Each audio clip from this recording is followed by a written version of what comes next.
ನಮಸ್ಕಾರ, ಶುಭ ಮಧ್ಯಾಹ್ನ ಪ್ರೀತಿಯ ವಿದ್ಯಾರ್ಥಿಗಳಿಗೆ, ಶಾಲಾ ಶಿಕ್ಷಕರಿಗೆ ಹಾಗೂ ಶಾಲಾ ಸಿಬ್ಬಂದಿ ವರ್ಗದವ್ರಿಗೆ. ನಿಮ್ಮೆಲ್ಲರಿಗೂ ಕೂಡ ವಿದ್ಯಾಶಕ್ತಿಯ ವಿಜ್ಞಾನದ ತರಗತಿಗೆ ಆತ್ಮೀಯವಾದಂತಹ ಸ್ವಾಗತ ಮಕ್ಕಳೇ. ಕೋರ್ತಾ ಇರೋದು ನಾನು ನಿಮ್ಮ ವಿಜ್ಞಾನದ ಶಿಕ್ಷಕಿ ಶ್ವೇತಾ ಮಲ್ನಾಡ್. ಹೇಗಿದ್ದೀರಾ? ಹೇಗಿತ್ತು ನಿಮ್ಮ ವಾರಾಂತ್ಯ? ವಾರಾಂತ್ಯ ಇರುತ್ತಲ್ವಾ ನಿಮ್ಗೆ? ಶನಿವಾರ ಭಾನುವಾರ ರಜೆನಾ? ಭಾನುವಾರ ಮಾತ್ರ ರಜೆ ಇರುತ್ತಾ ನಿಮ್ಗೆ? ಓಕೆ. ಸೊ ನೀವು ಮೇಡಮ್ ಜೊತೆ ಮಾತಾಡಬಹುದು. ಚಾಟ್ ಬಾಕ್ಸ್ ಅಲ್ಲಿ ನೀವು ಮೆಸೇಜ್ ಮಾಡೋದ್ರ ಮೂಲಕ ನಿಮ್ಗೆ ಏನಾದ್ರು ಸಂಶಯಗಳಿದ್ರೆ ಅದನ್ನು ಕೂಡ ತಿಳ್ಕೊಬಹುದು. ಸೊ ನಿಮ್ಮ ಭಾನುವಾರದ ರಜೆ ಬಹಳ ಚೆನ್ನಾಗಿತ್ತು ಅಂತ ನಾವು ಭಾವಿಸ್ತೀವಿ. ಅದನ್ನ ಭಾವಿಸ್ತಾ ಇವತ್ತಿನ ಕ್ಲಾಸ್ ಅನ್ನ ಶುರು ಮಾಡೋಣ. ಕ್ಲಾಸ್ ನ ಶುರು ಮಾಡೋದ್ಕಿಂತ ಮುಂಚೆ ಒಂದು ಚಿಕ್ಕ ರೀಕ್ಯಾಪ್. ಈಗ ಟಿವಿಲಿ ಸೀರಿಯಲ್ಗಳನ್ನ ನೋಡ್ತಿದ್ರೆ ಹಿಂದಿನ ಸಂಚಿಕೆಯಲ್ಲಿ ಏನಾಗಿರುತ್ತೆ ಅನ್ನೋಂಥ ಒಂದು ರೀಕ್ಯಾಪ್ ಕೊಡ್ತಾರೆ. ಹೌದೋ ಇಲ್ವೋ?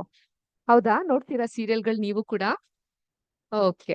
ಸೊ ಅದೇ ರೀತಿ ನಮ್ಮ ಕ್ಲಾಸ್ ನಲ್ಲಿ ಕೂಡ ನಾವು ಹಿಂದಿನ ಕ್ಲಾಸ್ ನಲ್ಲಿ ನಾವ್ ಏನ್ ಮಾಡಿದ್ವಿ ಅನ್ನೋದ್ರ ಕುರಿತು ಒಂದು ಚಿಕ್ಕ ರೀಕ್ಯಾಪ್ ಅನ್ನ ನೋಡ್ತಾ ಹೋಗೋಣ. ಅದೇ ರೀತಿ ನಮ್ಮ ಪ್ರತಿ ಕ್ಲಾಸ್ ನಲ್ಲೂ ಸಹ ನಾನ್ ನಿಮ್ಗೆ ಸಮರಿ ನೋಟ್ಸ್ ಅಂತ ಹೇಳಿದ್ರೆ ಒಂದು ಪಾಠ ಮುಗಿದ ನಂತರ ಆ ಪಾಠಕ್ಕೆ ಸಂಬಂಧಪಟ್ಟಂತಹ ಕೆಲವೊಂದು ಬಹಳ ಮುಖ್ಯವಾದಂತಹ ಪಾಯಿಂಟ್ಸ್ ಗಳನ್ನ ನೋಟ್ ಮಾಡ್ಕೊಂಡು ಬಂದಿರ್ತೀನಿ.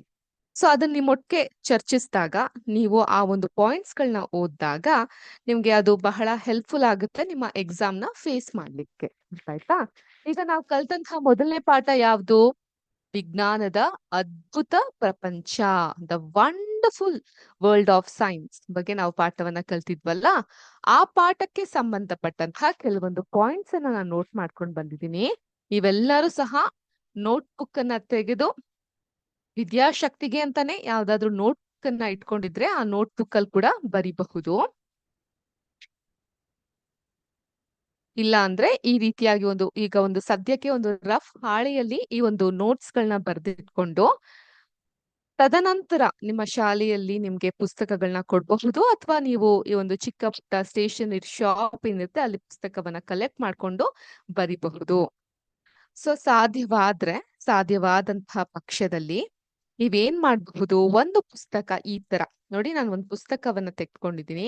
ಈ ತರ ಪುಸ್ತಕವನ್ನ ತೆಗೆದುಕೊಂಡು ಆ ಪುಸ್ತಕ ಈ ತರ 200 ಪೇಜಸ್ ತೆಗೆದುಕೊಂಡ್ರೆ ಒಂದ್ ಕಡೆ ಸೈನ್ಸ್, ಇನ್ನೊಂದ್ ಕಡೆ ಮ್ಯಾಥ್ಸ್, ಇನ್ನೊಂದ್ ಕಡೆ ಇಂಗ್ಲಿಷ್. ಈ ಪುಸ್ತಕವನ್ನ 3 ಭಾಗವನ್ನಾಗಿ ಮಾಡ್ಕೊಂಡು ವಿಜ್ಞಾನ, ಗಣಿತ ಹಾಗೂ ಇಂಗ್ಲಿಷ್ ಪಾಠಗಳು ಏನ್ ಕಲ್ತಿರ್ತೀರಾ ಅದನ್ನ ನೋಟ್ ಮಾಡ್ಕೊಳ್ಬಹುದು. ನಿಮ್ಗೆ ಅದು ಕಲಿಕೆಯನ್ನ ಮಾಡ್ಲಿಕ್ಕೆ ಸಹಾಯಕವಾಗ್ತಾ ಬರುತ್ತೆ. ಈಗ ಸದ್ಯಕ್ಕೆ ಫಸ್ಟ್ 5 ಪಾಯಿಂಟ್ ನೋಟ್ ಮಾಡ್ಕೊಂತೀರಾ? ನಾನು ಡಿಕ್ಟೇಟ್ ಮಾಡಬಹುದಾ? ಡಿಕ್ಟೇಟ್ ಮಾಡ್ತಾ ಹೋಗ್ತೀನಿ. ಯಾರಿಗಾದ್ರೂ ಸ್ಪೆಲ್ಲಿಂಗ್ ಗೊತ್ತಾಗ್ಲಿಲ್ಲ ಅಂದ್ರೆ ಇಲ್ಲಿ ಬರ್ದಿರೋದನ್ನ ಗಮನಿಸಬಹುದು. ಸ್ವಲ್ಪ ದೊಡ್ಡದ್ ಮಾಡ್ಲಾ? ಕಾಣ್ತಾ ಉಂಟಲ್ಲ ಎಲ್ಲಾರ್ಗೂ? ಓಕೆ. ಸೊ ಮೊದಲನೇ ಪಾಯಿಂಟ್ ಹೀಗಿದೆ: ವಿಜ್ಞಾನವು ನಾವು ವಾಸಿಸುತ್ತಿರುವ ಜಗತ್ತನ್ನು ಅರ್ಥ ಮಾಡಿಕೊಳ್ಳಲು ಮತ್ತು ಈ ಬ್ರಹ್ಮಾಂಡದ ರಹಸ್ಯವನ್ನ ಹೊರಗಡೆಯಲು ಆಲೋಚಿಸುವ, ವೀಕ್ಷಿಸುವ ಮತ್ತು ಕಾರ್ಯ ನಡೆಸುವ ವಿಧಾನವಾಗಿದೆ. ನೋಟ್ ಮಾಡ್ಕೊಳ್ಳಿ ಮಕ್ಕಳೇ ಪಾಯಿಂಟ್ ನ.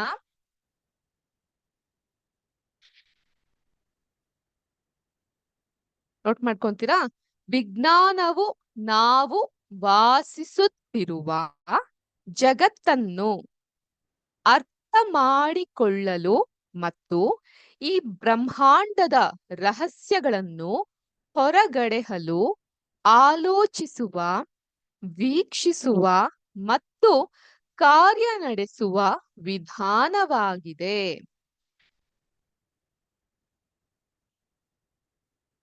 ನೋಟ್ ಮಾಡ್ಕೊಳ್ಳಿ. ಈ ಕಡೆ ಇದನ್ನ ಹೇಳಿಲ್ಲ, ಕ್ಲೀನ್ ಆಗಿ ಕಾಣುತ್ತೆ ನಿಮ್ಮೆಲ್ಲರಿಗೂ. ನೋಟ್ ಮಾಡ್ಕೊಳ್ಳಿ ಎಲ್ಲರೂ. ವಿಜ್ಞಾನವು ನಾವು ವಾಸಿಸುತ್ತಿರುವ ಜಗತ್ತನ್ನು ಅರ್ಥ ಮಾಡಿಕೊಳ್ಳಲು, ಅರ್ಥ ಮಾಡ್ಕೊಬೇಕಲ್ವಾ ನಾವಿರುವಂತಹ ಜಗತ್ತು ಹೇಗೆ ಕಾರ್ಯನಿರ್ವಹಿಸುತ್ತೆ. ಹಗಲು ಯಾಕಾಗುತ್ತೆ, ಇರಳು ಯಾಕಾಗುತ್ತೆ, ಚಳಿಗಾಲ ಬಂದಾಗೆಲ್ಲ ನಾವ್ ಯಾಕೆ ಬೆಚ್ಚಗಿರುವಂತಹ ಬಟ್ಟೆಗಳನ್ನ ಹಾಕ್ತಿವಿ, ಮಳೆಗಾಲದಲ್ಲಿ ಛತ್ರಿಯನ್ನ ಯಾಕೆ ನಾವು ಉಪಯೋಗಿಸ್ತೀವಿ, ಬೇಸಿಗೆ ಕಾಲದಲ್ಲಿ ತಂಪಾದ ಪಾನೀಯ ಕುಡಿಬೇಕು ಅಂತ ನಮ್ಗೆ ಯಾಕೆ ಅನ್ಸುತ್ತೆ ಅಲ್ವಾ? ಅದನ್ನ ಅರ್ಥ ಮಾಡ್ಕೊಬೇಕು. ಜೊತೆಗೆ ಈ ಬ್ರಹ್ಮಾಂಡ ಏನಿದೆ ಅದ್ರಲ್ಲಿ ಕೆಲವೊಂದಿಷ್ಟು ರಹಸ್ಯಗಳಿರುತ್ತೆ. ಆ ರಹಸ್ಯಗಳನ್ನ ನಾವು ಹೊರಗೆಡಬೇಕು, ಆಲೋಚಿಸ್ಬೇಕು, ಯೋಚನೆ ಮಾಡ್ಬೇಕು, ಮತ್ತೆ ವೀಕ್ಷಿಸಬೇಕು ಮತ್ತು ಕಾರ್ಯ ನಡೆಸುವ ವಿಧಾನವಾಗಿದೆ. ನಮ್ಮ ಭಾಷೆಯಲ್ಲಿ ಒಂದು ಅದ್ಭುತವಾದಂತಹ ನಾಣ್ಣುಡಿ ಇದೆ. ಏನದು ಗೊತ್ತಿದ್ಯಾ ನಿಮ್ಮೆಲ್ಲರಿಗೂ? ದೇಶ ಸುತ್ತು ಕೋಶ ಓದು ಅಂತ. ಪುಸ್ತಕಗಳನ್ನ ಚೆನ್ನಾಗಿ ಓದ್ಬೇಕು ನಮ್ಗೆ. ಈ ಚಿಕ್ಕ ವಯಸ್ಸಿನಿಂದಾನೇ ಅಭ್ಯಾಸಗಳನ್ನ ನೀವು ಮಾಡ್ಕೊಂತಾ ಬರ್ಬೇಕು. ಯಾತಕ್ಕೆ ಮೇಡಮ್, ಯಾತಕ್ಕೆ ಅಂತ ಹೇಳಿದ್ರೆ ಆಲೋಚನಾ ಶಕ್ತಿ ಅನ್ನೋದು ಹೆಚ್ಚಿಸ್ಕೊಳ್ಬೇಕು ಅಂತ ಹೇಳಿದ್ರೆ ಪುಸ್ತಕವನ್ನ ಓದಾಗ ಮಾತ್ರ ಸಾಧ್ಯವಾಗೋದು. ನಾವೆಲ್ಲ ಚಿಕ್ಕವರಿದ್ದಾಗ ಬಾಲಮಂಗಳ, ಚಂದ್ರ ಇಂತಹ ಪುಸ್ತಕಗಳೆಲ್ಲ ಬರ್ತಾ ಇತ್ತು. ಸುಧಾ, ಕರ್ಮವೀರ ಅಂತೆಲ್ಲ ಬರ್ತಾ ಇದ್ವು. ಈಗ ಪುಸ್ತಕ ಓದುವಂತ ಅಭ್ಯಾಸನೇ ಕಮ್ಮಿ ಆಗಿದೆ. ಆದ್ರಿಂದ ಈ ಒಂದು ಪಾಠದ ಮೂಲಕ ಶಾಲಾ ಶಿಕ್ಷಕರಿಗೂ ಕೂಡ ನಾವು ವಿನಂತಿ ಮಾಡ್ಕೊಳ್ಳೋದು ಏನು ಅಂತ ಹೇಳಿದ್ರೆ, ಮಕ್ಕಳಿಗೆ ಹೆಚ್ಚು ಹೆಚ್ಚು ಓದುವಂತಹ ಆಸಕ್ತಿಯನ್ನ ಹೆಚ್ಚಿಸಲು ಶಾಲೆಯಲ್ಲಿ ಆಗಾಗ ಇಂತಹ ಒಂದು ಚಂದದ ಕಥಾ ಪುಸ್ತಕಗಳನ್ನ ಮಕ್ಕಳಿಗೆ ನೀಡುವಂಥದ್ದು, ಪಾಠ ಮಾಡುವಂಥದ್ದು ಮಾಡ್ತಾ ಇದ್ದಾಗ ಅವರಲ್ಲೂ ಕೂಡ ಓದ್ಬೇಕು ಅನ್ನೋಂತಹ ಆಸಕ್ತಿ ಮೂಡುತ್ತೆ. ಅದೇ ರೀತಿ ನಾನ್ ನೋಡಿ ಇನ್ನೊಂದ್ ಮಾತೇನಿದೆ, ದೇಶ ಸುತ್ತು, ದೇಶ ಸುತ್ತು ಅಂತ ಹೇಳಿದ್ರೆ ನಮ್ಮಲ್ಲಿರುವಂತಹ ಜ್ಞಾನ ಎಕ್ಸ್ಪ್ಲೋರ್ ಆಗ್ಬೇಕು ಅಂತ ಹೇಳಿದ್ರೆ ನಾವು ಒಂದು ಜಾಗದಿಂದ ಮತ್ತೊಂದು ಜಾಗಕ್ಕೆ ಓಡಾಡ್ತಾ ಇದ್ದಾಗ ಮಾತ್ರ ಸಾಧ್ಯವಾಗ್ತಾ ಹೋಗೋದು. ಅದಕ್ಕೆ ಪ್ರವಾಸಗಳಿಗೆ ಹೋಗೋದು, ನಮ್ಮ ಸುತ್ತಮುತ್ತಲಿರುವಂತಹ ದೇವಾಲಯಗಳಾಗಿರ್ಬಹುದು. ಈಗೆಲ್ಲ ನೀವು ಧಾರವಾಡದಲ್ಲಿ ಇದ್ದೀರಲ್ಲ, ಧಾರವಾಡದಲ್ಲಿ ಏನ್ ಫೇಮಸ್ ಇದೆ, ಯಾವ ಒಂದು ದೇವಾಲಯಗಳು ಅಥವಾ ಯಾವ ಒಂದು ಹಿಸ್ಟಾರಿಕಲ್ ಪ್ಲೇಸ್ಗಳು, ಐತಿಹಾಸಿಕ ಜಾಗಗಳು ಬಹಳಷ್ಟು ಪ್ರಖ್ಯಾತಿಯನ್ನ ಪಡೆದಿದೆ ಅಂತಹ ಜಾಗಗಳಿಗೆ ವೀಕ್ಷಿಸೋದು, ಅಲ್ಲಿನ ಜಾಗದ ರಮಣೀಯ ಸ್ಥಾನವನ್ನ ಅರ್ಥ ಮಾಡ್ಕೊಂತ ಬರೋದು ಮಾಡ್ತಾ ಹೋಗ್ಬೋದು. ಬರ್ದಾಯ್ತಾ ಇದನ್ನ? ವಿಜ್ಞಾನವು ನಾವು ವಾಸಿಸುತ್ತಿರುವ ಜಗತ್ತನ್ನ ಅರ್ಥ ಮಾಡ್ಕೊಳ್ಳಲು ಮತ್ತು ಈ ಬ್ರಹ್ಮಾಂಡದ ರಹಸ್ಯಗಳನ್ನ ಹೊರಗೆಳೆಯಲು ಆಲೋಚಿಸುವ, ವೀಕ್ಷಿಸುವ ಮತ್ತು ಕಾರ್ಯ ನಡೆಸುವ ವಿಧಾನವಾಗಿದೆ. ಓಕೆ, ಎರಡನೇ ಪಾಯಿಂಟ್ ಬಹಳ ಚಿಕ್ಕದಾಗಿದೆ. ಈ ಪಾಯಿಂಟ್ ಏನ್ ಹೇಳುತ್ತೆ? ಈ ಪಾಯಿಂಟ್ ಆವಿಷ್ಕಾರಗಳಿಗೆ ಯಾವುದೇ ಮಿತಿ ಇಲ್ಲ. ಆವಿಷ್ಕಾರ ಅಂದ್ರೆ ಇನ್ವೆನ್ಷನ್. ಬೇಕಂದ್ರೆ ಬರ್ದಿಟ್ಕೊಳ್ಳಿ, ಇದನ್ನ ಅಭ್ಯಾಸ ಮಾಡ್ಕೊಳ್ಳಿ ಯಾವಾಗ್ಲೂ ಮಕ್ಳೇ. ನಾನ್ ಲಾಸ್ಟ್ ಕ್ಲಾಸ್ ಅಲ್ಲೂ ಹೇಳಿದ್ದೆ, ನಮ್ಗೆ ಎರಡೂ ಭಾಷೆ ಹಿಡಿತ ಅನ್ನೋದ್ ಸಿಗೋದ್ ಯಾವಾಗ? ಈಗ ನೋಡಿ, ನಾನ್ ಹಿಂಗ್ ಹೇಳ್ದೆ, ಆವಿಷ್ಕಾರ ಅಲ್ವಾ? ಈ ತರ ನಿಮ್ ಟೆಕ್ಸ್ಟ್ ಬುಕ್ ಅಲ್ಲಿ ಇದ್ದಾಗ ಅದ್ರ ಕೆಳಗಡೆ ಹಿಂಗೆ ಲೈನ್ ಹಾಕ್ಬಿಟ್ಟು ಮೇಲೆ ಈ ರೀತಿ ಅದ್ರ ಇಂಗ್ಲಿಷ್ ತರ್ಜುಮೆ ಏನು.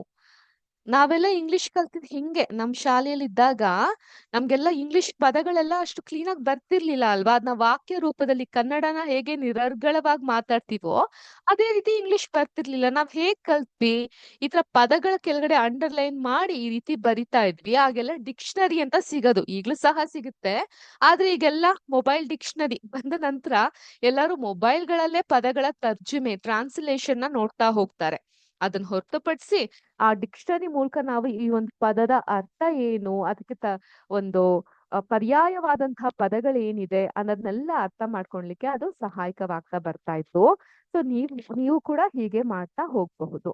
ಓಕೆ, ಸೆಕೆಂಡ್ ಪಾಯಿಂಟ್ ನೋಟ್ ಮಾಡ್ಕೊಂಡ್ರ? ಆವಿಷ್ಕಾರಗಳಿಗೆ ಯಾವುದೇ ಮಿತಿ ಇಲ್ಲ. There is no limitation for invention. ಇದ್ರ ಅರ್ಥ ಈಸಿ ತಲ. ಎರಡನೇ ಪಾಯಿಂಟ್. ಮೂರನೇ ಪಾಯಿಂಟ್, ಜೀವದ ಇರುವಿಕೆಯನ್ನು ಬೆಂಬಲಿಸುವ ಏಕೈಕ ಗ್ರಹ ಯಾವ್ದ್ ಮಕ್ಕಳೇ? ಚಂದ್ರಗ್ರಹ ತಾನೆ? ಇಲ್ಲ ಮಿಸ್. ಮಂಗಳ ಗ್ರಹನ, ಬುಧ ಗ್ರಹನ ಅದ್ಯಾವುದೂ ಅಲ್ಲ, ನಮ್ಮ ಭೂಮಿ ಅಲ್ವಾ? ಭೂಮಿ ಒಂದೇ ಗ್ರಹದಲ್ಲಿ ಜೀವಂತವಾಗಿರುವಂತಹ ಮನುಷ್ಯರನ್ನ ಅಥವಾ ಜೀವಿಗಳನ್ನ ನಾವು ನೋಡ್ಲಿಕ್ಕೆ ಸಾಧ್ಯವಾಗೋದು ಅಲ್ವಾ? ಜೀವದ ಇರುವಿಕೆಯನ್ನ ಬೆಂಬಲಿಸುವ ಏಕೈಕ ಗ್ರಹ ಮತ್ತು ಅದನ್ನು ನಾವು ರಕ್ಷಿಸಲೇಬೇಕಾದ ಪರಿಸರವನ್ನ ಹೊಂದಿರುವಂತಹ ನಮ್ಮ ಭೂಮಿ. ಐ ರಿಪೀಟ್, ಜೀವದ ಇರುವಿಕೆಯನ್ನು ಬೆಂಬಲಿಸುವ ಏಕೈಕ ಗ್ರಹ ಮತ್ತು ನಾವು ಅದನ್ನು ರಕ್ಷಿಸಲೇಬೇಕಾದ, ಯಾವುದನ್ನ ರಕ್ಷಿಸಬೇಕು? ಆಗ್ತಾ ಇರುವಂತಹ ಮಾಲಿನ್ಯಗಳಿಂದ, ಪರಿಸರದ ದುಸ್ಥಿತಿಯಿಂದ ನಾವ್ ರಕ್ಷಿಸಲೇಬೇಕಾಗಿರುವಂತಹ ಗ್ರಹ, ಪರಿಸರವನ್ನ ಹೊಂದಿರುವಂತಹ ಗ್ರಹ ನಮ್ಮ ಭೂಮಿ. ನೋಟ್ ಮಾಡ್ಕೊಳ್ಳಿ ಈ ಪಾಯಿಂಟ್ ಅನ್ನ. ಹೈಲೈಟ್ ಮಾಡಿದನ್ನೆಲ್ಲ ನೋಟ್ ಮಾಡ್ಕೊಳ್ಳಿ. ಸ್ವಲ್ಪ ದೊಡ್ಡದ್ ಮಾಡೋಣ.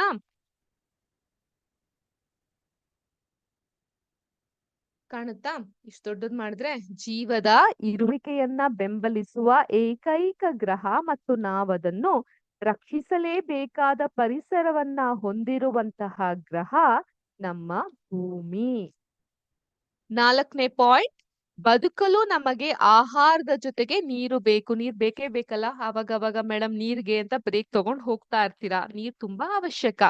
ನಮ್ಗೆ ಆಹಾರ ಎಷ್ಟು ಬೇಕೋ ನೀರು ಕೂಡ ಅಷ್ಟೇ ಬೇಕು. ಸೊ ಕೆಲವು ಮಕ್ಕಳುಗಳಿಗೆ ನೀರನ್ನ ಕುಡಿಯೋ ಅಭ್ಯಾಸನೇ ಇರೋದಿಲ್ಲ. ಊಟ ಚೆನ್ನಾಗ್ ಮಾಡ್ತಾರೆ, ಆದ್ರೆ ನೀರನ್ನ ಕುಡಿಯಲ್ಲ. ನೀರನ್ನ ಕುಡೀರಿ. ಆದ್ರೆ ನೆನ್ಪಿಡಿ, ಊಟದ ಮಧ್ಯೆ ಮಧ್ಯೆ ಜಾಸ್ತಿ ನೀರ್ ಕುಡಿಯೋದು, ಆದ್ರೆ ಊಟಕ್ಕಿಂತ ಮುಂಚೆ ನೀರನ್ನ ಕುಡಿಯೋದು ಅಥವಾ ಊಟದ ನಂತರ ನೀರನ್ನ ಕುಡಿಯೋದು ತಪ್ಪು. ಮತ್ ಯಾವಾಗ ನೀರ್ ಕುಡಿಬೇಕು ನಾವು? ಊಟಕ್ಕಿಂತ ಒಂದ್ 20 ನಿಮಿಷ ಹಿಂದೆ, ಊಟದ ಆದ ನಂತರ ಒಂದ್ 20 ನಿಮಿಷ ಮುಂದೆ ನೀರನ್ನ ಕುಡಿಬೇಕಾಗತ್ತೆ. ತೀರಾ ತಿಂತಾ ಇರುವಂತ ಆಹಾರದ ಮಧ್ಯೆ ಮಧ್ಯೆ ಸ್ವಲ್ಪ ನೀರನ್ನ ಕುಡಿಬಹುದು. ಆದ್ರೆ ಹೇರಳವಾಗಿ ನೀರನ್ನ ಕುಡಿಯೋದ್ರಿಂದ ಏನಾಗುತ್ತೆ, ನಾವ್ ತಿನ್ನುವಂತ ಆಹಾರ ಜೀರ್ಣ ಆಗೋದಿಲ್ಲ, ಡೈಜೆಷನ್ ಆಗೋದಿಲ್ಲ. ಆಯ್ತಾ ಮಕ್ಳೇ? ಇದ್ ಮಕ್ಳು ಮಾತ್ರ ಅಲ್ಲ, ಎಲ್ಲಾರು ಪಾಲಿಸ್ಬೇಕಾದದ್ದು. ನೀರನ್ನ ಕುಡಿಯೋದು ಬಹಳ ಅವಶ್ಯಕ. ದಿನದಲ್ಲಿ ಕನಿಷ್ಠ 2 ರಿಂದ 3 ಲೀಟರ್ ಅಷ್ಟು ನಾವ್ ನೀರನ್ನ ಕುಡಿಬೇಕು. ಆದ್ರೆ ಅದಕ್ಕೂ ಒಂದ್ ವಿಧಾನ ಇದೆ.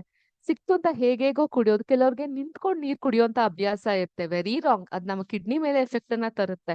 ನಿಂತ್ಕೊಳ್ಳೋದಕ್ಕೆ ಹಿರಿಯರು ಹೇಳ್ತಾರೆ. ಏನು ಹೇಳ್ತಾರೆ ದೊಡ್ಡವರು? ನಿಂತ್ಕೊಂಡ್ ನೀರನ್ ಕುಡಿಬಾರ್ದು, ನಿಂತ್ಕೊಂಡ್ ಊಟ ಮಾಡ್ಬಾರ್ದು, ನೀರ್ ಕುಡಿಬೇಕಾದ್ರೆ ಮಾತಾಡ್ಬಾರ್ದು, ನಗಾಡ್ಬಾರ್ದು ಅಂತ.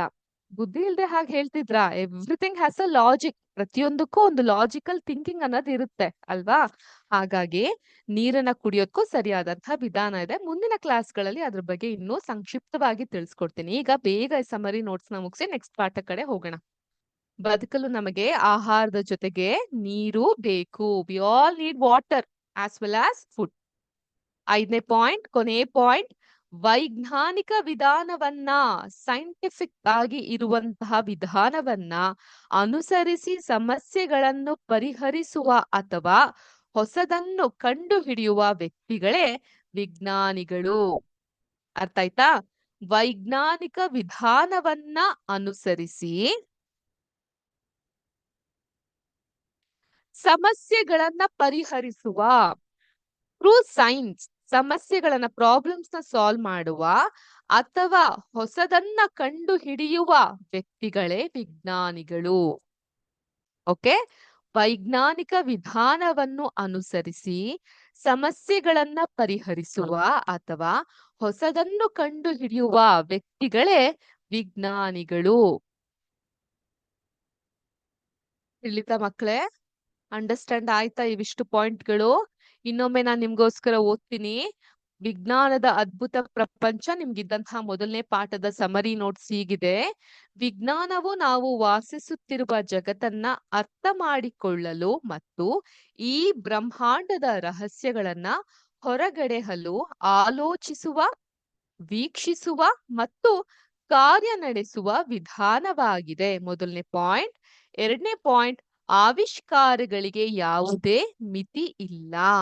3ನೇ ಪಾಯಿಂಟ್, ಜೀವದ ಇರುವಿಕೆಯನ್ನು ಬೆಂಬಲಿಸುವ ಏಕೈಕ ಗ್ರಹ ಮತ್ತು ನಾವು ಅದನ್ನ ರಕ್ಷಿಸಲೇಬೇಕಾದ ಪರಿಸರವನ್ನ ಹೊಂದಿರುವಂತಹ ಗ್ರಹ ನಮ್ಮ ಭೂಮಿ. 4ನೇ ಪಾಯಿಂಟ್, ಬದುಕಲು ನಮಗೆ ಆಹಾರದ ಜೊತೆಗೆ ನೀರು ಕೂಡ ಬೇಕು. 5ನೇ ಪಾಯಿಂಟ್, ವೈಜ್ಞಾನಿಕ ವಿಧಾನವನ್ನ ಅನುಸರಿಸಿ ಸಮಸ್ಯೆಗಳನ್ನು ಪರಿಹರಿಸುವ ಅಥವಾ ಹೊಸದನ್ನು ಕಂಡುಹಿಡಿಯುವ ವ್ಯಕ್ತಿಗಳೇ ವಿಜ್ಞಾನಿಗಳು. ಸೊ ವಿಜ್ಞಾನಿಗಳು ಎಂದರೆ ಯಾರು? ವೈಜ್ಞಾನಿಕ ವಿಧಾನವನ್ನ ಅನುಸರಿಸಿ ಸಮಸ್ಯೆಗಳನ್ನ ಪರಿಹರಿಸುವ ಅಥವಾ ಹೊಸದನ್ನ ಅನ್ವೇಷಣೆಯನ್ನ ಮಾಡುವಂತಹ ಅಥವಾ ಕಂಡುಹಿಡಿಯುವ ವ್ಯಕ್ತಿಗಳೇ ವಿಜ್ಞಾನಿಗಳು. ಈ ರೀತಿಯಾಗಿ ನೀವು ಹೇಳ್ಬಹುದು. ಕ್ಲಿಯರ್? ಅರ್ಥ ಆಯ್ತು ಅಂತ ಭಾವಿಸ್ತೀನಿ. ಇದಾಗಿತ್ತು ನಿಮ್ಮ ವಿಜ್ಞಾನದ ಪ್ರಥಮ ಪಾಠ. ಏನ್ ಪಾಠದ ಹೆಸರು? ವಿಜ್ಞಾನದ ಅದ್ಭುತ ಪ್ರಪಂಚ. ಈಗ ನಮ್ಮ ವಿಜ್ಞಾನದ 2ನೆಯ ಪಾಠದ ಕಡೆಗೆ ನಾವು ಗಮನ ಹರಿಸೋಣ. ಸೊ ನಿಮ್ಗೆ ಸಾಧ್ಯವಾದಲ್ಲಿ ವಿಜ್ಞಾನದ ಟೆಕ್ಸ್ಟ್ ಬುಕ್ ಅನ್ನ ಓಪನ್ ಮಾಡಬಹುದು. ವಿಜ್ಞಾನದ ಟೆಕ್ಸ್ಟ್ ಬುಕ್ ಓಪನ್ ಮಾಡಿ ಎಲ್ಲಾರು.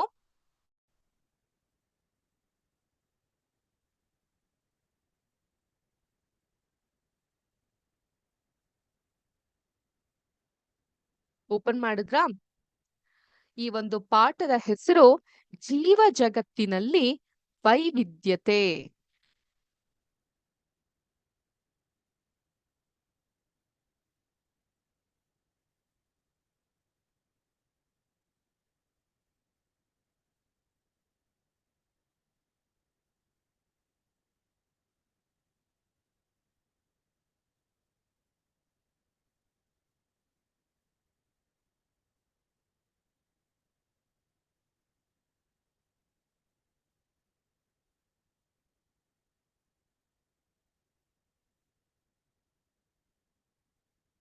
ಈಗ ನಾನ್ ನಿಮ್ಗೆ ತೋರ್ಸ್ಲಿಕ್ಕೆ ಏನೋ ಒಂದನ್ನ ತಂದಿದ್ದೀನಿ.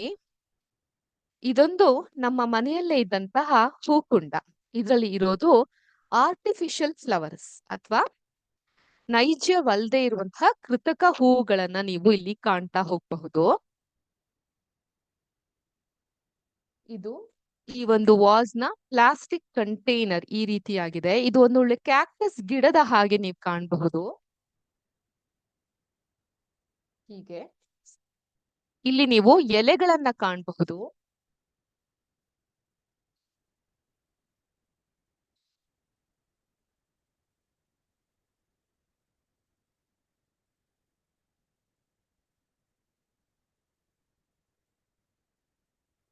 ಕಾಣ್ತಾ ಇದೆಯಾ? ಚಿಕ್ಕ ಚಿಕ್ಕ ಎಲೆಗಳು. ಇಲ್ಲಿ ಹೂಗಳನ್ನ ಕಾಣಬಹುದು.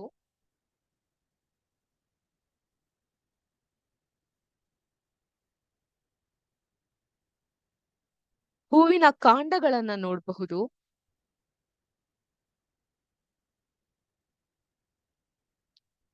ಮೊಗ್ಗುಗಳನ್ನ ಕಾಣಬಹುದು. ಇದು ಕೃತಕ ಹೂ ಆಗಿರೋದ್ರಿಂದ ಇದನ್ನ ಎಳಿಲಿಕ್ಕೆ ಬಹಳ ಕಷ್ಟ. ನೋಡಿ,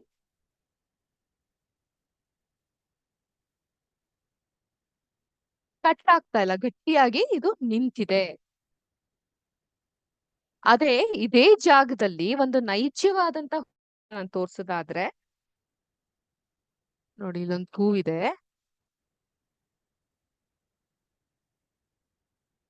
ಕಟ್ ಮಾಡ್ಲಿಕ್ಕೆ ಆಗ್ತಾ ಇಲ್ಲ. ಯಾಕೆ ಹೇಳಿ? ಇದು ನೈಜವಾದಂತ ಹೂವಲ್ಲ, ಕೃತಕವಾದಂತ ಹೂವು.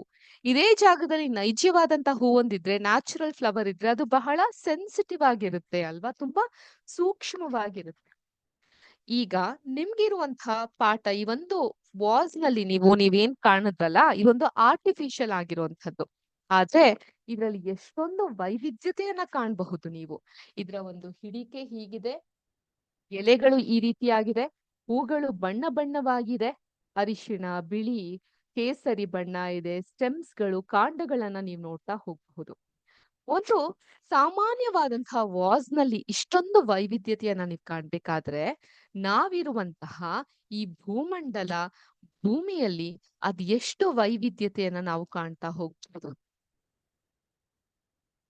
ಅದ್ ಎಷ್ಟು ವೈವಿಧ್ಯತೆ, ಡೈವರ್ಸಿಟಿಯನ್ನ ನಾವು ಕಾಣ್ತಾ ಹೋಗಬಹುದು. ಅದನ್ನ ನಾವು ಇವತ್ತಿನ ಈ ಒಂದು ಪಾಠದ ಮೂಲಕ ನೋಡೋಣ. ಈ ಪಾಠ ಒಂದು ಸುಭಾಷಿತದಿಂದ ಶುರುವಾಗ್ತಾ ಇದೆ. ಸೂರ್ಯನ ಬೆಳಕಿನಲ್ಲಿ ನಿಂತಿರುವ ವೃಕ್ಷಗಳು ಇತರರಿಗೆ ನೆರಳನ್ನು ನೀಡುತ್ತವೆ. ಅವುಗಳ ಹಣ್ಣುಗಳು ಸಹ ಇತರರಿಗಾಗಿಯೇ ಇದೆ. ಅದೇ ರೀತಿಯಲ್ಲಿ ಸಜ್ಜನರು ಎಲ್ಲಾ ಕಷ್ಟಗಳನ್ನು ಸಹಿಸಿಕೊಂಡು ಇತರರಿಗೆ ಒಳ್ಳೆಯದನ್ನ ಮಾಡುತ್ತಾರೆ. ಅವರು ತಮ್ಮ ಎಲ್ಲಾ ಗಳಿಕೆಯನ್ನು ಇತರರಿಗೆ ನೀಡುತ್ತಾರೆ ಅನ್ನುವಂತಹ ಸುಭಾಷಿತ ಇದೆ. ಈಗ ನಿಮ್ಗೆ ಇವ್ರು ಗೊತ್ತಾ?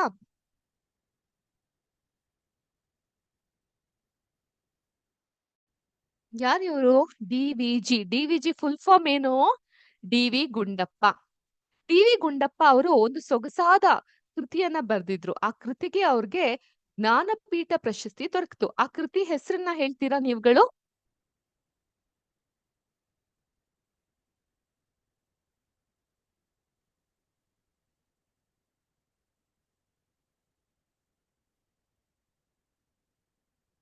ಮಂಕುತಿಮ್ಮನ ಕಗ್ಗ. Very good. ಇದರಲ್ಲಿ ಅವರು ಮಂಕುತಿಮ್ಮ, ನನ್ಗೊಬ್ಬ ಮಂಕುತಿಮ್ಮ ಅಂತ ಅನ್ಕೊಂಡು ಅತ್ಯದ್ಭುತವಾದಂತಹ ಕೃತಿಯನ್ನ ನೀಡಿದ್ರು. ನೀವೆಲ್ಲ ಪುಟ್ಟ ಮಕ್ಕಳು. ಆ ಕೃತಿಯ ಆಳ, ಅಂತರಾಳ ನಿಮ್ಗೀಗ ಅರ್ಥ ಆಗದೆ ಇರಬಹುದು. ಬಹುಶಃ ಕನ್ನಡದಲ್ಲಿ ನಿಮ್ಗೆ ಬಾಯಿ ಪಾಠ ಮಾಡ್ಲಿಕ್ಕೆ, ಮೆಮರೈಸ್ ಮಾಡ್ಲಿಕ್ಕೆ ಅಥವಾ ಬೈ ಹಾರ್ಟ್ ಮಾಡ್ಲಿಕ್ಕೆ ಈ ಒಂದು ಪದ್ಯಗಳನ್ನ ಬಳಸಬಹುದು. ಆದ್ರೆ ಯಾವಾಗ್ಲಾದ್ರೂ ಮುಂದೊಂದ್ ದಿನ ದೊಡ್ಡವರಾದಾಗ ಈ ಒಂದು ಸಾಲ್ಗಳನ್ನ ನೆನಪಿಸ್ಕೊಳ್ಳಿ. ಸಾಲ್ಗಳು ಹೀಗಿರುತ್ತೆ: ಹುಲ್ಲಾಗು ಬೆಟ್ಟದಡಿ, ಮನೆಗೆ ಮಲ್ಲಿಗೆಯಾಗು, ಕಲ್ಲಾಗು ಕಷ್ಟಗಳ ವಿಧಿಯ ಮಳೆ ಸುರಿಯೇ, ಬೆಲ್ಲ ಸಕ್ಕರೆಯಾಗು ದೀನ ದುರ್ಬಲರಿಗೆ, ಎಲ್ಲರಗೊಳಗೊಂದಾಗು ಮಂಕುತಿಮ್ಮ ಅನ್ನುವಂಥ ಅತ್ಯದ್ಭುತವಾದಂತಹ ಕೃತಿಯನ್ನ ಬರೆದಿದ್ದು ಡಿ.ವಿ. ಗುಂಡಪ್ಪ.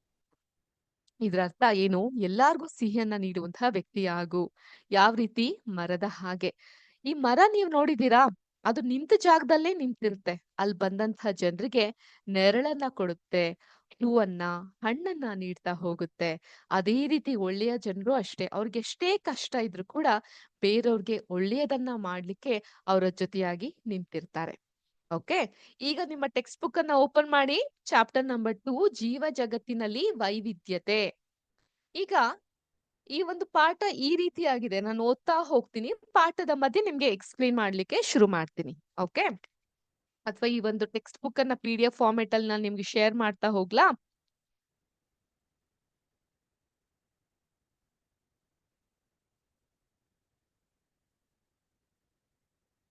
ಕಾಣ್ತಾ ಇದ್ಯಾ? ನೋಡಿ ಇಲ್ಲಿ. ನಿನ್ನೆಯ ಚೇತೋಹಾರಿ ಮಳೆಯಿಂದಾಗಿ ಈ ದಿನದ ಮುಂಜಾನೆ ಉಲ್ಲಾಸದಾಯಕವಾಗಿದೆ. ಹಾಗೆ ಅಲ್ವಾ? ಮಳೆ ಬಂದ್ ಹೋದ್ಮೇಲೆ ನಮ್ಮ ವಾತಾವರಣ ಸಿಕ್ಕಾಪಟ್ಟೆ ಬ್ರೈಟ್ ಇದೆ. ನಿನ್ನೆಯ ಚೇತೋಹಾರಿ ಮಳೆಯಿಂದಾಗಿ ಈ ದಿನದ ಮುಂಜಾನೆ ಉಲ್ಲಾಸದಾಯಕವಾಗಿದೆ. ವಿಜ್ಞಾನ ಶಿಕ್ಷಕಿ ಸುಲೇಖಾ ಮೇಡಂ ಉತ್ತೇಜನಕಾರಿ ಪರಿಸರ ನಡಿಗೆ ಕಾರ್ಯಕ್ರಮಕ್ಕೆ ಡಾಕ್ಟರ್ ರಘು ಮತ್ತು ಮಣಿರಾಮ್ ಚಾಚಾರ್ ಅವರನ್ನು ಶಾಲೆಗೆ ಆಹ್ವಾನಿಸಿದರು. ಸೊ ಉತ್ತೇಜನಕಾರಿ ಅಂತ ಹೇಳಿದ್ರೆ, ಉತ್ತೇಜನ ಅಂದ್ರೆ ಪ್ರೇರೇಪಣೆ ನೀಡುವಂಥದ್ದು, ಇನ್ಸ್ಪೈರಿಂಗ್ ಅಂತ ಅಂತೀವಲ್ಲ, ಅದು ಉತ್ತೇಜನಕಾರಿ ಅಂದ್ರೆ ಇನ್ಸ್ಪೈರಿಂಗ್. ಪರಿಸರ ನಡಿಗೆ ಕಾರ್ಯಕ್ರಮಕ್ಕೆ ಡಾಕ್ಟರ್ ರಘು ಮತ್ತು ಮಣಿರಾಮ್ ಚಾಚರನ್ನು ಶಾಲೆಗೆ ಆಹ್ವಾನಿಸ್ತಾರೆ. ಡಾಕ್ಟರ್ ರಘು ಹತ್ತಿರದ ಸಂಶೋಧನಾ ಪ್ರಯೋಗಾಲಯದಲ್ಲಿ ವಿಜ್ಞಾನಿಗಳಾಗಿದ್ದಾರೆ. ಪ್ರಯೋಗಾಲಯ, ಲ್ಯಾಬೊರೇಟರಿ. ಅರ್ಥ ಆಯ್ತಾ? ಮತ್ತು ಮಣಿರಾಮ್ ಚಾಚಾ ಸಮುದಾಯ ಕಮ್ಯುನಿಟಿ ನೋಟ್ ಮಾಡ್ಕೊಂತಾ ಹೋಗ್ಬಹುದು. ಕಮ್ಯುನಿಟಿ ಹಿರಿಯ ವ್ಯಕ್ತಿಗಳಾಗಿದ್ದಾರೆ. ಮಣಿರಾಮ್ ಚಾಚಾ ಪಕ್ಷಿಗಳ ಕೂಗನ್ನ ಅನುಸರಿಸುವುದರಲ್ಲಿ ನಿಷ್ಣಾತರಾಗಿದ್ದಾರೆ. ನಿಷ್ಣಾತರು ಅಂದ್ರೆ ನಿಪುಣರು, ಎಕ್ಸ್ಪರ್ಟೈಸ್ ಅನ್ನ ಹೊಂದಿದ್ದಾರೆ. ಎಕ್ಸ್ಪರ್ಟ್ ಅಂತೀವಲ್ಲ, ಆ ರೀತಿ. ಅವರು ವಿವಿಧ ರೀತಿಯ ಸಸ್ಯ ಮತ್ತು ಪ್ರಾಣಿಗಳನ್ನ ಗುರುತಿಸಬಲ್ಲ ಮೇಧಾವಿಯಾಗಿದ್ದರು. ಡಾಕ್ಟರ್ ರಘು ಪರಿಸರ ನಡಿಗೆಗೆ ವಿದ್ಯಾರ್ಥಿಗಳನ್ನ ಉಳಿಸಲು ಈ ನಡಿಗೆಯ ಉದ್ದೇಶ ಪರಿಸರದಲ್ಲಿರುವ ವಿವಿಧ ರೀತಿಯ ಸಸ್ಯ ಮತ್ತು ಪ್ರಾಣಿಗಳ ಸೌಂದರ್ಯವನ್ನ ಆಸ್ವಾದಿಸುವುದೇ ಆಗಿದೆ ಎಂದು ತಿಳಿಸುತ್ತಾರೆ. ಸೊ ಸಾಮಾನ್ಯವಾಗಿ ನಮ್ಮ ಮನೆ ಹತ್ರ ಉದ್ಯಾನವನ, ಪಾರ್ಕ್ ಇದ್ದಾಗ ನಾವು ಪಾರ್ಕ್ ಅಲ್ಲಿ ನಾವೇನ್ ಗಮನಿಸ್ತೀವಿ? ಜಾರ್ಬಂಡೆ ಇದ್ಯಾ, ಜೋಕಾಲಿ ಇದ್ಯಾ, ಜೋಕಾಲಿಗೋಸ್ಕರ ಎಷ್ಟು ಜನ ಕ್ಯೂ ನಿಂತಿದ್ದಾರೆ, ನಮ್ಗೆ ಯಾವಾಗ ಸಿಗುತ್ತೆ ಅಂತ ನಾವ್ ಯೋಚಿಸ್ತಾ ಇರ್ತೀವಿ. ಅಷ್ಟು ಮಾತ್ರ ಅಲ್ಲ ಮಕ್ಳೇ, ಆ ಉದ್ಯಾನವನದಲ್ಲಿ ನಡಿಗೆಯನ್ನ ಮಾಡುತ್ತಾ ಈ ಪ್ರಕೃತಿಯ ಸೌಂದರ್ಯ, ಪ್ರಕೃತಿಯಲ್ಲಿರುವಂತಹ ವಿವಿಧ ಬಗೆಯಾದಂತಹ ಎಲೆಗಳು, ಪುಷ್ಪಗಳು, ಮರಗಳು, ಹಣ್ಣುಗಳು, ಇವುಗಳನ್ನ ನೋಡೋದೇ ಆಗಿರುತ್ತೆ. ಅವರ ಜೊತೆಗೂಡಲು ವಿದ್ಯಾರ್ಥಿಗಳು ಉತ್ಸುಕರಾಗಿದ್ರು. ತುಂಬಾ ಉತ್ಸುಕರು ಅಂತ ಹೇಳಿದ್ರೆ ಕಾಯ್ತಾ ಇದ್ರು, ಕ್ಯೂರಿಯಸ್ ಆಗಿದ್ರು. ಸಂವಾದ ನಡೆಸಲು ಮತ್ತು ಅವರಿಂದ ಕಲಿಯಲು ಮಕ್ಕಳು ಕುತೂಹಲದಲ್ಲಿ ಇದ್ದಾರೆ. ನೋಟ್ ಪುಸ್ತಕ, ಲೇಖನಿ ಮತ್ತು ನೀರಿನ ಬಾಟಲ್ ತರಲು ಶಿಕ್ಷಕರು ವಿದ್ಯಾರ್ಥಿಗಳಿಗೆ ಸಲಹೆ ನೀಡಿದ್ರು. ನಾವಾಗಿದ್ರೆ ಏನ್ ಮಾಡ್ತಾ ಇದ್ವಿ? ಚೇಬೆಕಾಯಿ, ಆರೆಂಜು, ಕಿತ್ತಳೆ ಹಣ್ಣು, ಚಿಪ್ಸ್ ಪೊಟ್ಟಣಗಳು, ಆ ಐಸ್ ಕ್ರೀಮ್, ಇವನ್ನೆಲ್ಲ ಹೊತ್ಕೊಂಡು ಹೋಗ್ತಾ ಇದ್ವಿ ಅಲ್ವಾ? ತಿನ್ನೋದು ಇಂಪಾರ್ಟೆಂಟ್ ಅಲ್ಲ, ಬದಲಿಗೆ ಪರಿಸರದಲ್ಲಿ ನಮ್ಮ ಸಂವಾದ ಬಹಳ ಮುಖ್ಯ ಅಂತ ಇಷ್ಟನ್ನ ತರಕ್ ಹೇಳ್ತಾರೆ. ಅವರ ನಡಿಗೆ ಮುಂದುವರೆದಂತೆ ತಮ್ಮ ಸುತ್ತಲಿನ ಪ್ರಾಣಿ ಮತ್ತು ಸಸ್ಯಗಳನ್ನ ಅನ್ವೇಷಿಸಲು ಪ್ರಾರಂಭಿಸ್ತಾರೆ. ಅನ್ವೇಷಣೆ ಅಂತ ಹೇಳಿದ್ರೆ ಅನಲೈಸಿಂಗ್, ನೀವು ಬರ್ಕೊಂತಾ ಹೋಗ್ಬಹುದು. ನಾನ್ ನಿಮ್ಗೆ ಒಂದೆರಡು ಕೊಡ್ತೀನಿ, ಬಟ್ ಅದನ್ನ ನೀವು ಫಾಲೋ ಮಾಡ್ಕೊಂತಾ ಹೋಗಿ.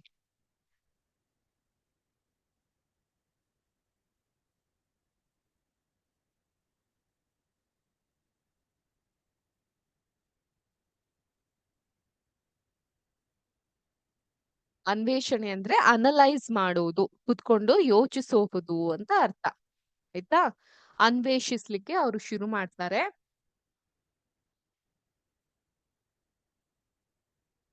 ವನದಲ್ಲಿ ವಿವಿಧ ರೀತಿಯ ವಾಸನೆಗಳನ್ನು ಗಮನಿಸಲು ಮತ್ತು ಎಲ್ಲಾ ಜೀವಿಗಳನ್ನ ಗೌರವಿಸಲು ಹಾಗೂ ಅವುಗಳಿಗೆ ತೊಂದರೆ ನೀಡಿದಂತೆ ವೀಕ್ಷಿಸಲು ಡಾಕ್ಟರ್ ರಘು ವಿದ್ಯಾರ್ಥಿಗಳಿಗೆ ಸಲಹೆ ನೀಡ್ತಾರೆ. Very important. ಸೊ ನಾವೆಲ್ಲರೂ ಕೂಡ ಈ ಭೂಮಿ ಮೇಲೆ ಬದುಕಕ್ಕೆ ಎಷ್ಟು ಹಕ್ಕನ್ನ ಹೊಂದಿದ್ವಿಯೋ ಅದೇ ರೀತಿ ಎಲ್ಲಾ ಪ್ರಾಣಿ ಪಕ್ಷಿಗಳಿಗೂ ಹಕ್ಕಿದೆ. ಆದ್ರಿಂದ ನಾವ್ ಯಾವ್ದಕ್ಕೂ ಕೂಡ ತೊಂದರೆಯನ್ನ ಮಾಡ್ಬಾರ್ದು.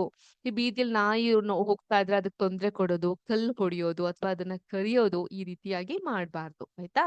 ಆ ಪಾಠವನ್ನು ಕೂಡ ನೀವ್ ಇಲ್ಲಿ ಕಲಿಯೋದು ಮುಖ್ಯ ಆಗ್ತಾ ಬರುತ್ತೆ. ಮಣಿರಾಮ್ ಚಾಚಾ ವಿವಿಧ ಸಸ್ಯಗಳನ್ನ ವೀಕ್ಷಿಸುವುದಲ್ಲದೆ ವಿವಿಧ ರೀತಿಯ ಶಬ್ದಗಳನ್ನ ಗಮನವಿಟ್ಟು ಆಲಿಸಲು ವಿದ್ಯಾರ್ಥಿಗಳಿಗೆ ಹೇಳುತ್ತಾರೆ. ಹುಲ್ಲು, ಪೊದೆ, ದೊಡ್ಡ ಮರಗಳು. Please underline. ಹುಲ್ಲು, ಪೊದೆ ಮತ್ತು ದೊಡ್ಡ ಮರಗಳು. ಏನ್ ಹಿಂಗಂದ್ರೆ?